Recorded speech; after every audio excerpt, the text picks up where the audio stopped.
नमस्कार दोस्तों, स्वागत है आपका द ग्राउंड रिपोर्ट में। मैं हूं समीर आत्मज मिश्र।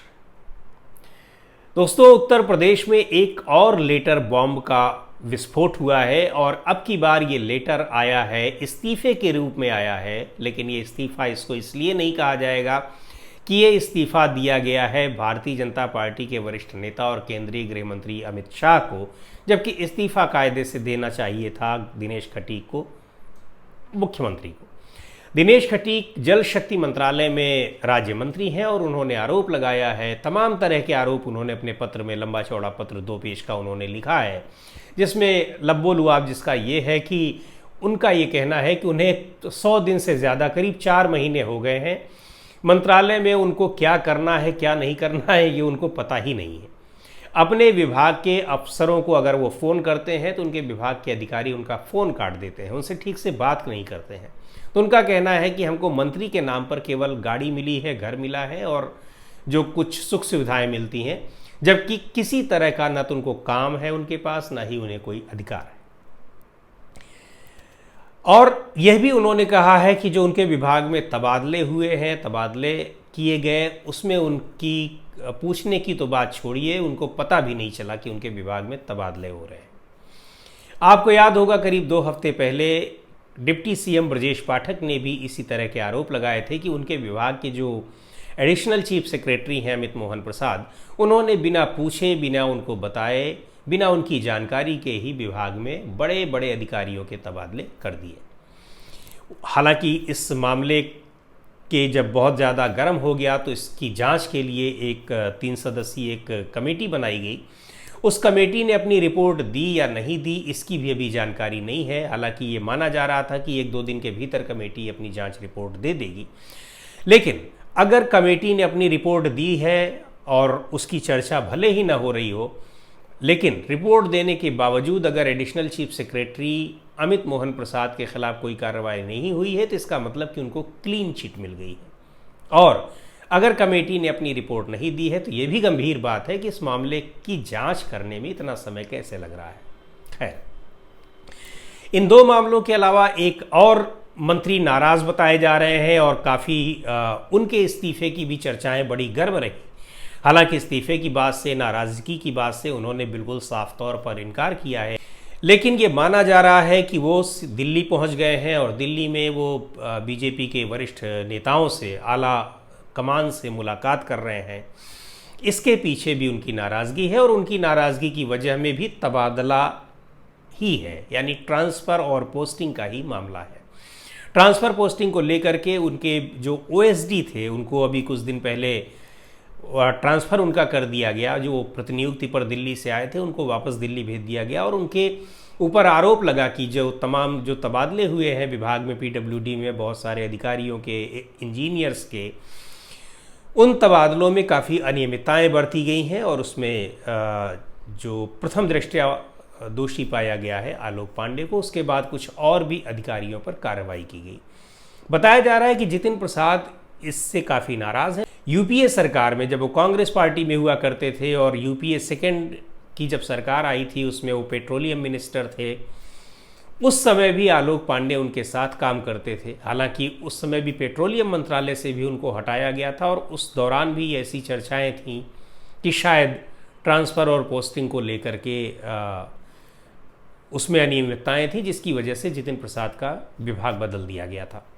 तो ये 100 दिन की सरकार में अभी 100 दिन पूरे किए हैं और इसमें 3 मंत्रियों के जो अलग अलग विभागों के हैं, एक ही जैसे मैटर पर उनकी नाराज़गी, उनकी समस्याएं और अधिकारियों पर आरोप लगाना ये बेहद गंभीर मसला है। और इसको लेकर के अब ये चर्चाएं भी हो रही हैं कि क्या उत्तर प्रदेश सरकार और बीजेपी के केंद्रीय नेतृत्व के बीच में, यानी मुख्यमंत्री योगी आदित्यनाथ और बीजेपी के केंद्रीय नेतृत्व के बीच में क्या सब कुछ ठीक नहीं चल रहा है। यहाँ ये बात इसलिए भी समझ में आ जाती है कि तमाम ऐसे मंत्रियों को जो जब दूसरी बार उत्तर प्रदेश में योगी आदित्यनाथ की सरकार बनी तो कई लोगों को केंद्रीय नेतृत्व के दबाव में मंत्री तो बना दिया गया, लेकिन मुख्यमंत्री ने उनके मन का या तो उनको काम नहीं दिया, और अगर उनके मन का विभाग दिया भी तो उसमें उनको काम करने की किसी तरीके की बहुत स्वतंत्रता नहीं दी, या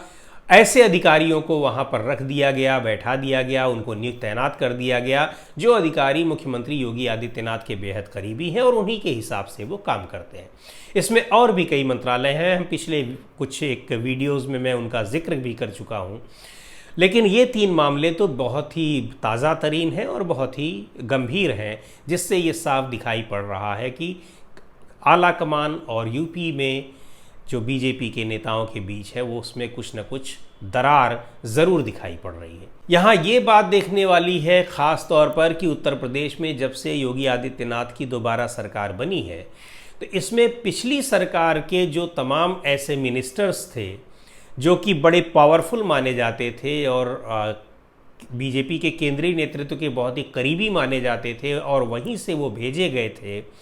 लेकिन इस बार सरकार बनने पर योगी आदित्यनाथ ने उनको अपनी मंत्रिपरिषद में नहीं शामिल किया। ऐसा कहा जा रहा है कि इस बार फिर से उनको शामिल करने का दबाव था, लेकिन उनको शामिल नहीं किया गया।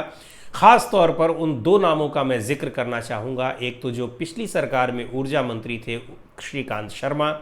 जो कि बीजेपी के बहुत ही अमित शाह के बहुत ही ख़ास माने जाते हैं। उसके अलावा जो दूसरे नेता थे जो पिछले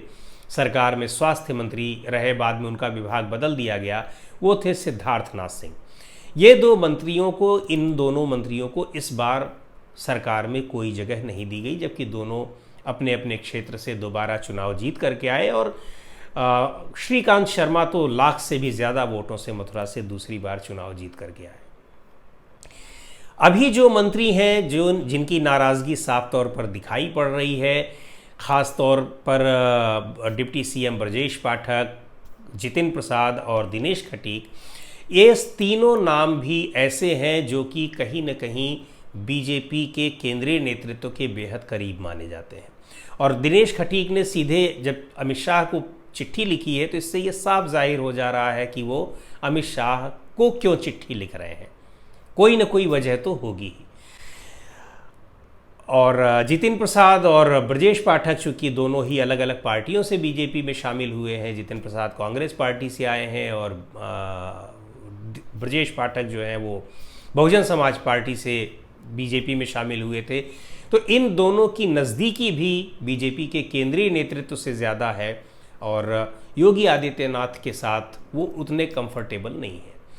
तो इन सब चीज़ों से, इन घटनाक्रम से ये पता चलता है कि कहीं न कहीं इन दोनों ही नेताओं, दोनों ही एक तरह से जो शक्ति के ध्रुव हैं, यानी उत्तर प्रदेश के आला कमान, उत्तर प्रदेश में अभी चूँकि पार्टी और सरकार, पार्टी के अध्यक्ष अभी स्वतंत्र देव सिंह ही हैं। यहाँ एक बात और आपको बता दें कि स्वतंत्र देव सिंह के पास ही जल शक्ति मंत्रालय है, वही उस विभाग के कैबिनेट मंत्री हैं जिसके राज्य मंत्री दिनेश खटीक हैं। तो वो प्रदेश के अध्यक्ष भी हैं। 4 महीने बीत गए हैं, लेकिन प्रदेश का अध्यक्ष भी बीजेपी अभी नहीं बना सकी है। अभी स्वतंत्र देव सिंह ही एक तरीके से काम देख रहे हैं। यहाँ ये भी बात बताई जा रही है कि अगर बीजेपी प्रदेश अध्यक्ष अभी तक नहीं बना पाई है, तो इसके पीछे भी केंद्रीय नेतृत्व में और उत्तर प्रदेश के मुख्यमंत्री के बीच में एक अभी आम सहमति नहीं बन पा रही है कि किसको प्रदेश अध्यक्ष बनाया जाए। नहीं तो इतना समय न लगता और सरकार बने हुए भी लगभग 4 महीने बीत गए हैं, अब तक तो प्रदेश अध्यक्ष की नियुक्ति हो गई होती। दिनेश खटीक का पत्र जब अमित शाह को भेजा गया, वो उनको मिला या नहीं, लेकिन ये पत्र जब वायरल हुआ तो उसके बाद बुधवार रात स्वतंत्र देव सिंह ने अपनी मंत्रालय के लोगों की एक बैठक बुलाई। ऐसा माना जा रहा है कि उसमें उन पत्रों के बारे में जानकारी ली गई जो दिनेश खटीक ने लिखे थे और जिनका किसी तरीके का कोई अफसरों ने संज्ञान नहीं लिया था। तो एक हलचल शुरू हो गई है इन सब चीज़ों को देखने की, इनका पता लगाने की। और दूसरी ओर ये भी है कि इसमें एक चीज़ ये बात भी सामने आ रही है कि अगर ये टसल न होती किसी तरीके से, तो ब्रजेश पाठक ने अब तक तमाम जगहों पर जो दौरे किए हैं, उन जगहों पर उन्होंने तमाम तरह की खामियां देखी हैं, कार्रवाई के आदेश दिए, लेकिन जिन जगहों पर भी वो गए दौरे करने, जो भी उन्होंने कमियां देखी, खामियां देखी, अब तक किसी भी अधिकारी के खिलाफ कोई बड़ा एक्शन नहीं लिया गया है। जबकि उन्हीं को एक्शन लेना है, उन्हीं के विभाग का है, लेकिन अगर वो नहीं ले पाए हैं तो निश्चित तौर पर उनके हाथ बंधे हुए हैं। तो ये कुछ बातें ऐसी हैं जो कि अब निकल करके सामने आ रही हैं कि अभी जो योगी आदित्यनाथ के नेतृत्व में जो दोबारा सरकार बनी है उसमें तमाम तरह की ये बाधाएं हैं जो शुरू से ही दिखाई पड़ने लगी हैं। आपको याद होगा कि योगी आदित्यनाथ की जो पिछली सरकार थी उसमें तमाम विधायकों ने ऐसे आरोप लगाए थे कि उनकी बातें नहीं सुनी जा रही हैं, अधिकारी उनकी बात नहीं सुनते हैं। इस बार की सरकार में यानी जो योगी 2 जिसको कहा जाता है उसमें अब मंत्री सीधे तौर पर यह आरोप लगाने लगे हैं कि अधिकारी उनकी बात नहीं सुनते हैं, अधिकारी उनको नज़रअंदाज कर देते हैं और बिना उनके पूछे, बिना उनको संज्ञान में लिए ट्रांसफ़र और पोस्टिंग जैसे फैसले कर लेते हैं। तो दोस्तों आज के वीडियो में इतना ही। अगले वीडियो में हम आपको फिर किसी नए मुद्दे पर आपसे चर्चा करेंगे, नए विषय पर चर्चा करेंगे। द ग्राउंड रिपोर्ट का यूट्यूब चैनल आपने अब तक सब्सक्राइब न किया हो तो ज़रूर कर लें। हमारा फेसबुक पेज भी लाइक कर लीजिए, इंस्टाग्राम पर आप हमें फॉलो कर लीजिए और द ग्राउंड रिपोर्ट का ट्विटर हैंडल है @ground report, इसे भी आप फॉलो कर सकते हैं।